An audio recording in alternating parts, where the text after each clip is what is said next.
Anyhow, thanks. I'm glad I did make it here. It was touch and go, but eventually my plane took off from Chicago, so I did do that. So I wanted to do, in talking about the Trans-Pacific Partnership, raise three general areas. I want to talk to you about currency, about drugs, and China. Specifically with currency, that there isn't anything about currency management and manipulation in the deal. Drugs, that we are going to make drugs more expensive, certainly for our trading partners and arguably for ourselves as well. And third, with China, and this is when I'm using China as kind of a stand-in. The administration seems to have a hard time selling the TPP as an economic deal, so it's suddenly become, oh, this is this is about foreign policy, national security, and protection against China. So I want to go through each of those points, and I realize we're short on time, so I'll do that fairly quickly. The first thing I want to do, and a very important point, Brooke already got into this at some length, but it really is not a free trade agreement. I think this is important because this is sold as a free trade agreement. I'm an economist, so economists are supposed to worship free trade, but it goes well beyond economists. So around Washington circles, if you don't support free trade, then you're a knuckle-scraping Neanderthal. So you call it a free trade agreement, and then if you don't support it, you're Donald Trump. Look, this thing is not about free trade. You hear the Obama administration has talked about how it will reduce 18,000 tariffs on U.S. exports. So that's supposed to be a really big deal. Well, most of those tariffs are already almost zero anyhow. Public citizen did analysis. We don't export more than half of those categories. I should also point out they're incredibly narrow categories. So you have men's underwear, you have women's underwear. These would be different categories, probably even more narrow than that. Cotton underwear would be different from synthetic. So they're very, very narrow categories, and some are literally a joke. I mean, there's a tariff that Vietnam had on imports of shark fins. Those are illegal. You can't do those. So some of those are literally a joke. One of my favorite was Brunei has a tariff on ski boots. That would be eliminated. So I'm serious. I mean, this is silly. It is really silly. We already have trade agreements with 6 of the 11 countries in there. And, the tariffs, even with the other countries, Japan, they have massive trade. The tariff barriers are very low with a few exceptions. So this is not about trade. And, just one measure, the International Trade Commission did an analysis of the pact, and they concluded that when we fully feel the gains from it, that it would increase GDP by about 0.23%. And to give you some reference, it's basically about what the economy grows in a month. So what that means is, by their number, and I'll give you reasons for questioning even that, but by their number, we will be as wealthy on January 1st, 2032 as we would otherwise be on, say, February 10th of 2032. Okay, that's not the sort of thing you'd sit down and hash this out for 8 years. That doesn't make sense. The point is, it's not about trade. Okay, well, let me go into some of the things that it does not deal with, or deals with a little differently than they're presenting it. First off, the currency. We have a trade deficit of over $500 billion a year. Now, what's supposed to happen when a country has a trade deficit is the value of its currency falls. The dollar would fall relative to the currency, China's currency, Japan's currency, other countries that have that have trade surpluses. That does not happen, and the reason it doesn't happen is because these countries deliberately manage their currency. China first and foremost in that category, but they're not the only one. They buy up, China's case, they have about $4 trillion of reserves that keeps the dollar up, keeps the value of their currency down. And the logic here, let's say that, we just let this settle out in the market, their currency would be 20% higher than it currently is. Well, that's equivalent to having a tariff on U.S. exports of 20%. Okay, it's also equivalent to having a subsidy on our imports from China of 20%. You can imagine that has a big impact. Okay, so that's why currency is a really big deal.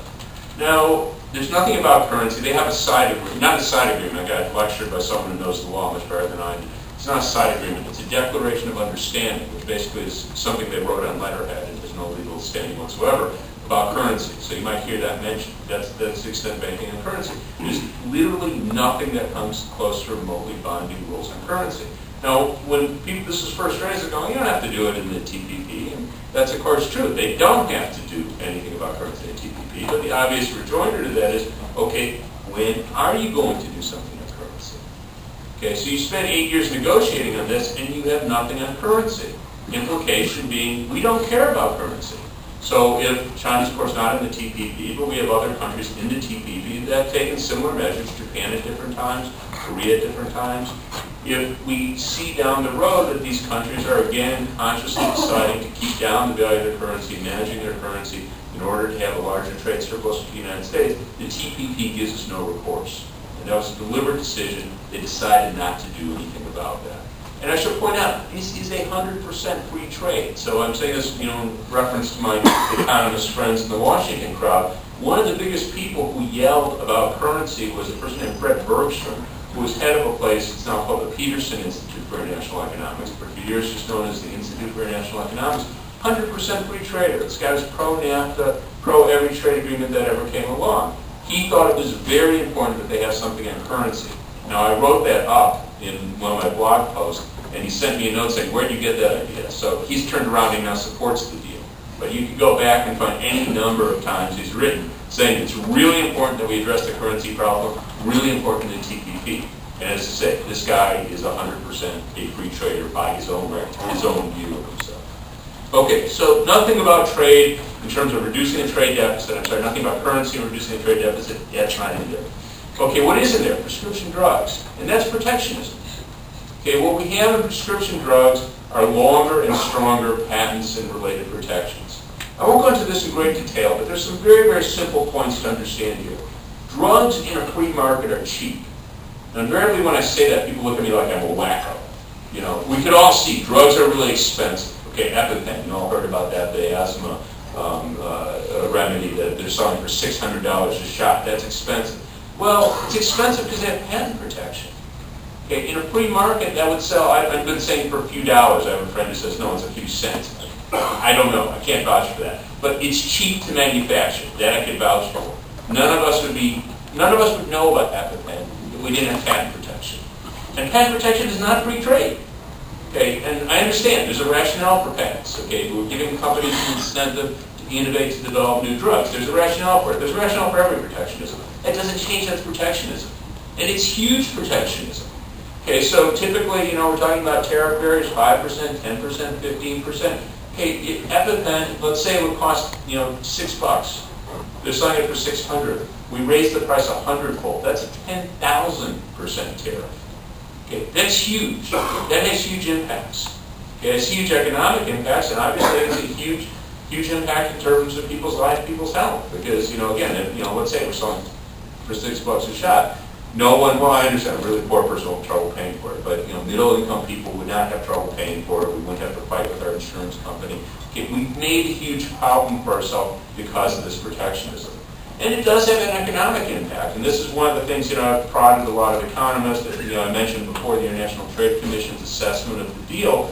They didn't take account of the increase in prices due to the stronger and longer patent protection. Drugs, again, being the most important, but it applies to other areas, also stronger copyright protection, longer copyright protection. These all have very substantial costs. They did not consider that. Okay, and in terms of the importance of that, I'll just mention one reference in terms of the economic importance. I'll come back to the health issues. In terms of the economic importance, case in New Zealand, their government actually looked at one very, very narrow provision. New Zealand obviously has well-established copyright law, and laws are similar to ours, but it's 50 years. Ours is 70 years. Okay, actually ours is 95 years. But in the trade deal, they'll have to raise it to 70 years. They looked at that, and that would cost them, by their estimate, about 0.23%. Okay, it sounds trivial. 0.23% of their GDP. Okay, I'm sorry, 2.3. That's 1/10 of what our International Trade Commission estimated the gains to be. So that's one very narrow provision. Now, when you look at prescription drugs, we spend about $430 billion a year on prescription drugs. If those were sold in a free market, we'd spend about 1/10 of that much. Okay, somewhere on the order of 40, 60 billion. So we're talking about 380 billion a year in extra spending on prescription drugs because of patent and related protections. Now, that's not all the TPP story, but the point with the TPP is we're imposing that on other countries that are going to have to pay more for it. That's not a good thing, by the way. But also, we're going to make it harder. A lot of people, Secretary Clinton in her campaign has talked about negotiating drug prices in Medicare. That will be a contestable issue. drug prices will be contestable issues with the TPP. So that's going to make it harder for us to do things to lower drug prices. It brings us further down this path of higher and higher drug prices.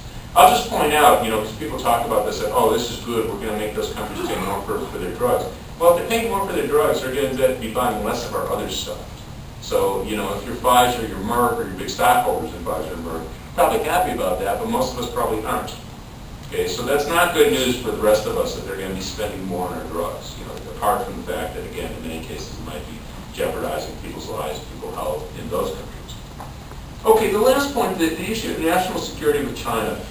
This is kind of almost cartoonish. I mean, I hate to be so cynical, but I've been watching long enough. You can't help but be cynical. President Obama's had a hard time selling this deal. I'm going to say, look, I respect President Obama. I think he's done a lot of good things in his presidency. I think most of us respect a lot of what he's done. But he's, for whatever reason, and I think we know the reasons, there's a lot of corporate interests that stand to gain from this deal. He's thrown in behind this deal, and he said, okay, this is going to be his legacy. He wants to get this deal.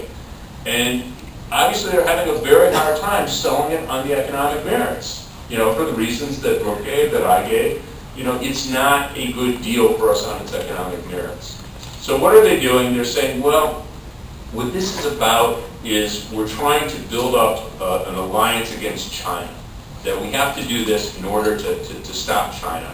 And if we don't do this, our allies in the region, think Japan, think South Korea, they're going to question our commitments to them. Now, a couple points I'll make on that. First off, the idea that this is a deal against China, that is strange. It's very strange. I mean, it's very strange for many reasons, but one that jumps out at me, at least, is we have rules on countries of origin in the deal. So in other words, we're trying to give special preference if you're in the deal as opposed to not being in the deal. So, we have 11 countries, they're in the deal, they get special preference as opposed to countries that aren't in the deal. Okay, well, this is why rules of country of origin are important, because it's pretty rare that with anything that's 100% even made in the U.S., but when you talk about a smaller country, Malaysia, Vietnam, it's pretty rare that you have a product that's like 100% made in Malaysia, made in Vietnam. So that's why it's important to have rules country of origin. What percent of what you're selling to us and gets in under TPP preferences, what percent actually has to be made in that country?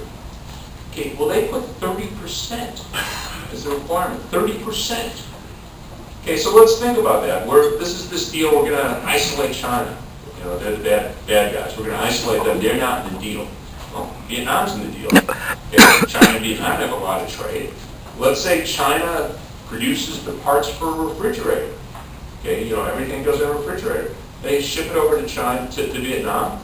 They have it assembled. My guess is they probably get away with saying that's 30%. That's now, that now gets preferential treatment under the TPP. Okay, and also keep in mind, I mean, again, being a little cynical here, we can't count on companies always to be 100% honest. So maybe it's actually only 25%. Maybe it's only 23%. My guess is they probably get away with that as well. Okay, so if the point was to keep China, make this deal against China, that's a very odd thing to do. I'd probably want a pretty high country of origin, maybe 50%, maybe 60%. We'd want to make sure most of this actually comes from Vietnam, comes from Malaysia, comes from the countries that are in the TPP, not from someone else, think China, think anyone else would like, not from someone else that's not in the TPP. We didn't do that. And these aren't stupid people, so, we must assume they didn't care. Okay, so that's one reason why I don't really buy that story. The other reason, and again, I've heard a lot of people making this national security argument, and I just, just think about this. Here's what they've been saying. You might have seen some of this in papers or heard it on the radio or whatever.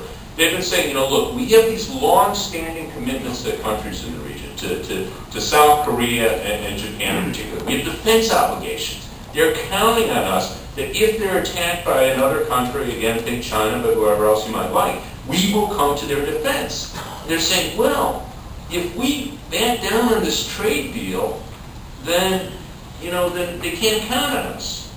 Now you think about that. How could the Obama administration have put us in that situation? Everyone in the Obama administration knew that this was going to be a very hard sell. They had a very hard time getting the fast-track authority. They only made about a few votes in Congress. That was certainly not a done deal. And they knew that this deal had a lot of unpopular provisions that would make it very difficult to pass in Congress. They knew that. So are they telling us that they really put our commitments to Japan, our military commitments to Japan and South Korea on the line, pushing a trade deal that they knew would be extremely hard to pass. That would be incredibly irresponsible if that was actually true. Okay, I'll just carry that one more step. You think of, Japan, South Korea, the other countries that are in the pact. They do have embassies in the United States. Okay, and the job of their embassies in the United States is to find out things like how unpopular the Trans-Pacific Partnership is. Okay, so they're presumably telling their governments that, no, this deal is really unpopular. And there are any number of members of Congress who are 100% behind the military agreements, and I've had people yell at me all the time, good agreements. I don't care whether they're good or not, I'm simply saying, we have members of Congress that are 100% behind our military commitments to South Korea, to Japan, who do not support the TPP. And surely their embassies know that, the embassies of South Korea and Japan, and surely they report that to their governments. So they all understand that this is not about our military commitments to the region. In other words, this is a story that they're making up. And, again, that just, to my view, shows once again, you don't make a bad argument if you had a good argument.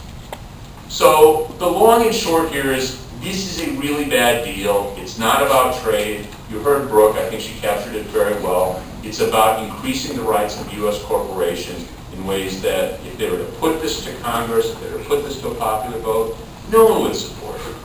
And it's a really bad deal, and if we wanted to give President Obama a legacy, we don't want it to be the TPP. It's a good thing to stop. Thank you.